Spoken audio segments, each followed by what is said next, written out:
बहू, आज मेरी ननद आने वाली हैं। मम्मी जी खाने में क्या बनाऊं? तू कुछ भी बना दे, निकालेंगी तो वो कमी ही, बड़ी खराब स्वभाव की हैं। अरे दीदी आ गई, आइए बैठिए बैठिए। अरे भाभी कितनी कमजोर हो गई हैं, बहू खाना नहीं देती है क्या? इतना ठंडा फ्रिज का पानी कौन देता है? तुझ में अक्ल है कि नहीं? और ये देखो सर पे पल्लू भी नहीं है, कोई संस्कार नहीं है। बहू ये लो मेरी साड़ी धुल देना, और हाँ मशीन से मत धुलना, हाथ से धुलना, खराब हो जाती है मेरी साड़ी। बहू तू अब तक सोई है? मुझे सुबह 5 बजे चाय पीने की आदत है, जा चाय बना। मम्मी जी पूरे 15 दिन हो गया, बुआ जी अभी तक गई नहीं, मैं एकदम परेशान हो गई हूँ। बेटा अभी 15-20 दिन और रहने को बोल रही हैं। क्या अब मेरा क्या होगा? प्लीज मम्मी जी कुछ कीजिए। ठीक है मैं कुछ करती हूँ। बहू अभी तक खाना क्यों नहीं बना? दीदी खाना कैसे बनेगा, बहू का तो हाथ कट गया है, और आपको पता ही है कि मुझसे इस उम्र में तो खाना बनता ही नहीं है। भगवान का शुक्र है कि आप आ गई हैं, नहीं तो हमें खाना कौन देता। भाभी मुझे एक जरूरी काम याद आ गया, मैं अपने घर जा रही हूँ। बहू ला मैं सब्जी रोटी बना लेती हूँ, तू जाके झाड़ू पोछा कर ले। नहीं नहीं मम्मी जी आप परेशान मत होइए, मैं कर लूंगी, आप जाके आराम कीजिए। अरे बहू कैसी बातें कर रही है, मैं खाली तो बैठी हूँ, दोनों मिलकर काम कर लेंगे तो जल्दी काम हो जाएगा। मैं सब्जी रोटी बना लेती हूँ, तू चिंता मत कर, तू जाके झाड़ू पोछा कर ले, सारा काम हो जाएगा। ठीक है मम्मी जी। मम्मी जी हाँ बहू, अगर आप नहीं होते तो पता नहीं ये घर में अकेले कैसे संभालती। बेटा अकेले तो कोई घर नहीं संभाल पाता, 2 पीढ़ियाँ मिलकर ही घर संभालती है। जब पिछली पीढ़ी का तजुर्बा और नई पीढ़ी की सोच मिलती है तभी जाके घर स्वर्ग बनता है। और ये बात तो हर सास को समझनी चाहिए कि आज की पीढ़ी के हिसाब से चले, लेकिन कुछ सास सोचती हैं कि बहुएं पुराने ख्यालों पे चले, जो कि संभव नहीं है। जहाँ सास बहू के ख्याल नहीं मिलते वहाँ झगड़े होते हैं, इसीलिए सास को बहू की सोच से सोच मिलाकर चलना चाहिए। हाँ मम्मी जी आप सही कह रहे हो, 2 पीढ़ियाँ मिलकर ही एक मजबूत घर बनाती है। शर्म करो बेटी, शर्म करो। भाभी का आए हुए 2 दिन भी नहीं हुआ, पूरा घर संभाली, और तू चादर तान के सोते रहो। ए सोनिया ये तनी घरों पे काम कर ले बेटी, ससुराल में सिर्फ गोटी से नहीं खेलोगी, रोटी भी सेकना पड़ेगा। मम्मी जी कपड़े दे दे धोने के लिए। तुम क्यों धोएगी बहू? सबको ठंड लगता है, तुमको नहीं? तुम्हारी मम्मी कंकड़ पत्थर खा के पैदा की है। ए महारानी सब काम भाभी करेगी, तू नहीं, तू सिर्फ लड़ता रह जाएगी। चल कपड़ा धो। मम्मी जी आप नाश्ता क्यों बना रही हो? हटो। अरे बहू इतनी जल्दी क्यों उठ गई? जाओ 20 मिनट और सो लो। क्यों नहीं बनाओगे? जाओ तुम्हारा नाश्ता टेबल पर रखा है, फिनिश करो। और हाँ जूस भी पी लेना। ओम आगे ना आए ना माँ, मेरी बहू बचा। मम्मी जॉब करने के लिए बोल रही है। करने दे जाओ। घर का काम कौन करेगा? तू क्या करेगा? मेरी बहू ठीका पट्टा ली है इस घर को संभालने का। संभाल अपने घर को। जा बहू जा, तू जॉब कर, जो मन करे वो कर। मम्मी मायके जाने के लिए बोल रही है, रोज रोज मायके ही क्यों नहीं जाएगी? जाएगी? तू होता कौन है मेरी बहू को रोकने वाला? जा बहू जा, जब तक सोनी उठो उठो, जा भाभी के साथ किचन में काम करो। भाभी बना लेगी मम्मी। पहले तुम ही खाना बनाती थी ना, अब भी तुम ही खाना बनाओगी, कुछ नहीं बदलेगा। भाभी हटो मैं बना ले। नहीं रहने दीजिए मैं बना लूँ। हटिए ना भाभी। बहू मेरा चश्मा बेडरूम से ला दो बेटा। अब तुमसे 2 डग चला नहीं जा रहा है। बहू क्यों? चलो उठो चश्मा लेके आ, कुछ नहीं बदलेगा।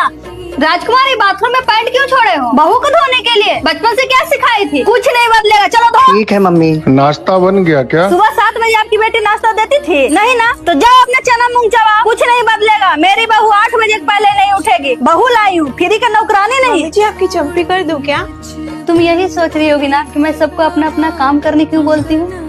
क्योंकि मैं जानती हूँ हर लड़की अपने मायके में फूलों की तरह पलती है, और ससुराल आने पे उसे लोग चौतरफा काम करवाने लगते हैं, जो इस उम्र में आसान नहीं होता है। और यही मेरे साथ हुआ, लेकिन जो मेरे पे बीता है वो मैं अपनी बहू पे नहीं बीतने आप दूंगी। मेरी माँ जी नहीं मम्मी हो। माँ जी। हाँ बहू, आज नाश्ते में क्या बनाऊं? बहू नाश्ता छोड़, पहले तू ये बता कि तू कर क्या रही है और तूने सोच क्या रखा है? क्या हुआ माँ जी? मैंने अपने बेटे की शादी करके घर में बहू लाई थी, लेकिन तू तो बहू के अलावा घर में सब कुछ बनकर घूम रही है। क्या बनकर घूम रही हूँ माँ जी? कभी काम वाली बाई बनी होती है, कभी किचन में बावर्ची बनी होती है। मैंने सोचा था मेरी बहू घर में चमक धमक कर घूमेगी, लेकिन तू तो कभी फर्श चमका रही होती है, कभी घर चमकाने में लगी होती है। पर माँ जी घर का काम तो खत्म करना ही पड़ेगा ना। बहू घर के काम ना मुझसे खत्म हो पाए हैं ना तुमसे खत्म हो पाएंगे। अभी तुम्हारी नई नई शादी हुई है बेटा, थोड़ा घूमो फिरो एंजॉय करो, बाद में तुम्हें ये पूरा घर संभालना है। ठीक है माँ जी। वैसे भाभी एक बात पूछूं? हाँ छोटी बोलो ना। शादी के बाद सब बदल जाते हैं ना? क्यों छोटी ऐसा क्यों बोल रही हो? अरे अब भैया कोई देख लो ना, शादी होने के पहले तो सबकी बात मानते थे और सबका सम्मान भी करते थे, लेकिन शादी होने के बाद अब देख लो ना, पूरी तरीके से तो बदल ही गए हैं। एक बात बोलो छोटी, जब आदमी अपनी औरत की बातें मानने लगता है ना, उसको इज्जत, अपने घर में सम्मान देने लगता है ना, तो घर वालों को ऐसा ही लगता है कि मेरा बेटा बदल चुका है। वो बहू के इशारों पे नाचने लगा है, बहू के कंट्रोल में हो गया है। पर ऐसा कुछ भी नहीं होता है। वो उतना ही मान सम्मान इज्जत अपने परिवार को देता है जितना वो पहले देता था, पर वो लोगों को दिखाई नहीं देता है क्योंकि बहू आ जाती है ना। शायद नंदोई जी भी बदल गए होंगे।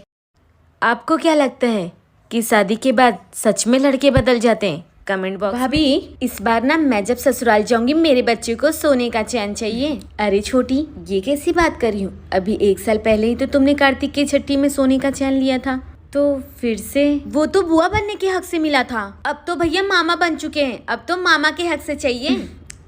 लेकिन छोटी, अरे भाभी ये कैसी बात कर रही हो? मेरा हक है, बार बार थोड़ी ना आता है।